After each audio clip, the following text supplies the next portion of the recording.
Salam dostlar. Bugün mən sizə DevSecOps dərsini deyəcəm. Bu DevSecOps dərsində biz nə edəcəyik? İlk növbədə onların toollarından biri olan, DevSecOps toollarından biri olan SAS-la, yəni Source Code analizindən başlayacağıq. Analizdən başlayacağıq bu günləri onu eləməyə. Və testovi bir dənə kod götürəcəyik. Boşda olan kod və onun üstündə başlayacağıq bu işləri görməyə. İlk növbədə biz hər hansısa bir kod analiz toolu tapırıq. Belə deyək də, vendor tapırıq. Snyk-dir birinin adı. Bu Snyk özü həm SAS dəstəkləyir, həm SCA dəstəkləyir, həm Container Security dəstəkləyir və həm də dəstəkləyir Infrastructure as a Code. Yəni ki, Terraform, TF faylları, YAML faylları skan eləməyi neynir, bacarır. Bu günləri mən sizə Snyk-in üzərindən bunu görəcəm. İlk növbədə Snyk-ə biz daxil oluruq. Yəni bizim özümüzün varımızdır. Siz Google vasitəsilə, mail vasitəsilə qoşula bilərsiniz. Free olaraq 100 dənə application skan eləməyə imkan yaradır. Bir var, sizin əgər GitHub-ınızda kodlarınız varsa, onu Snyk-ə bağlaya bilərsiniz. Biz bağlanırıq. Hal-hazırda mənim bir adres var, onunla burada baxırıq. Burada Add Project bölməsində CLI hissəsi. GitHub-ı da qoşa bilərik. Biz CLI-dan eləyəcəyik. CLI hissəsində burada MacOS üçün necə eləmək lazımdır, Windows üçün necə eləmək lazımdır və Linux üçün necə eləmək lazımdır. Biz birinci başlayacağıq Linux-dan və qoşulacağıq Cloud-a, yəni ki, Snyk-in Cloud-na və orada kompüterdən, Linux-umuzdan ora qoşulub token vasitəsilə və skan eləməyə başlayacağıq. İlk növbədə biz Snyk-i yükləyirik bizim Linux-umuza. Linux-umuzu görürsünüz siz. Bura yükləyirik. Artıq gedir bu.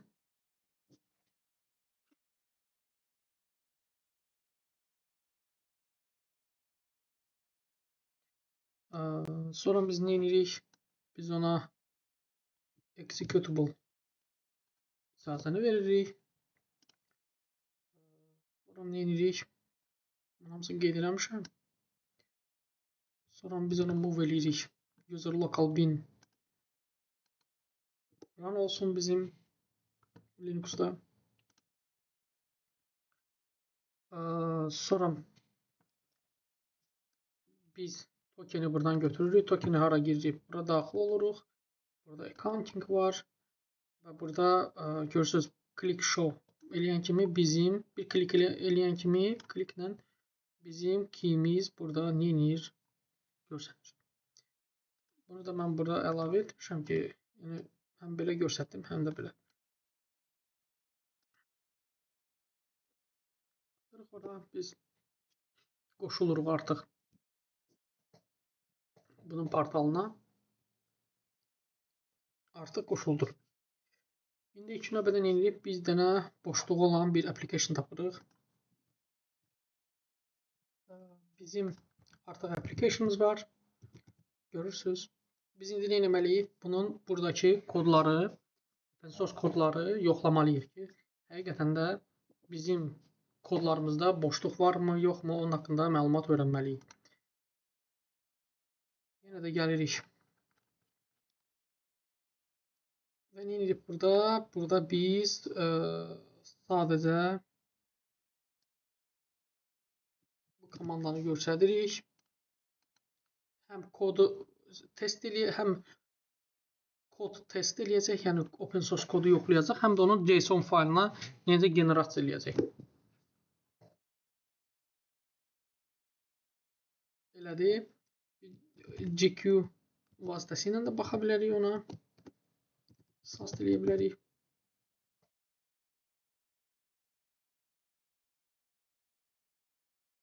Bir dənə də mən qoşulma eləyim. Bir dənə də qoşulma eləyim. Çünki ola bilsin ki, buradan autentikasiya deyir eləmək lazımdır.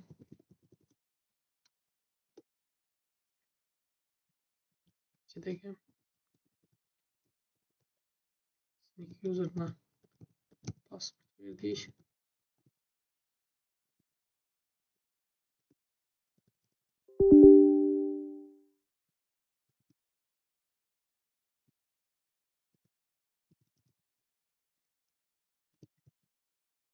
Qoşulmalıyıq. Qoşulmasaq incənə çıxdığı error ki var. Bizə deyir ora qoşul, sonra mən skan edeyim.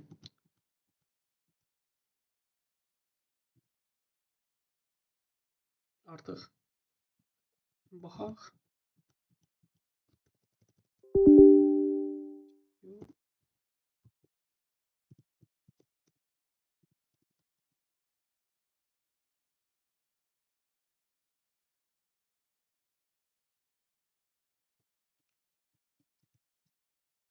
Bunu belə göstərməsi səbəbi sadəcə bir nöqtəni qoymaq idi. Yəni ki, mən göstərməyəm ki, mənim application'ım harda yerləşir.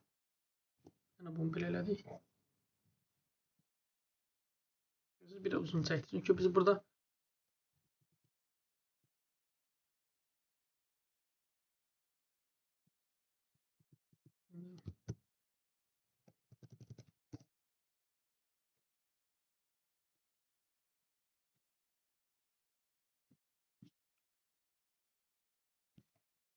bundan da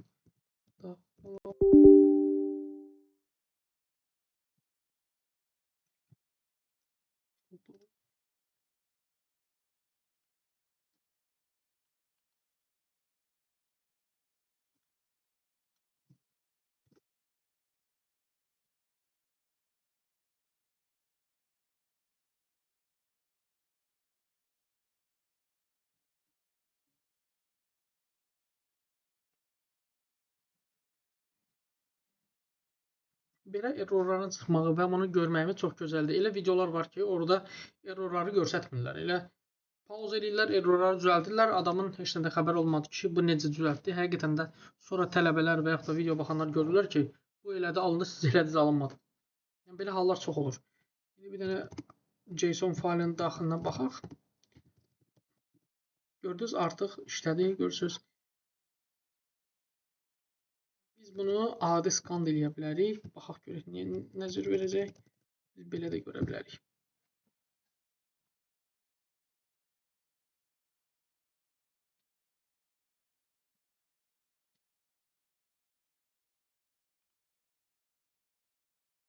Gördünüz uşaqlar. 10 dənə high çıxdı, 7 dənə low çıxdı. Görürsünüz, boşluqları görürsünüz. Bu boşluqları skan eləməklə deyil. Bunların hər birini biz yoxlamalıyıq ki, bu həqiqətən də false pozitiv deyil. Və burada low'lar da var.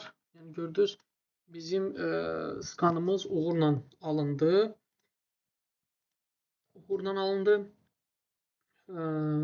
Bu da bizim sastığımız, yəni manual skanımız. Çünki deyə bilərsiniz ki, hə, skan elədik sonra hər bir çıxan bu high severity'ləri bir-bir araşdırmalısınız ki, bu nə boşluqdur, hansı kodun hansı line-ında baş verir. Fikir verirsiniz, yazır. Kodun hansı line-ında bu baş verir. İndi yavaş-yavaş digər dərslərimizi də biz çalışacağıq ki, sizə göstərək. Yəni avtomatik skan, bu manual skan idi. SCA, Container Security, Dust,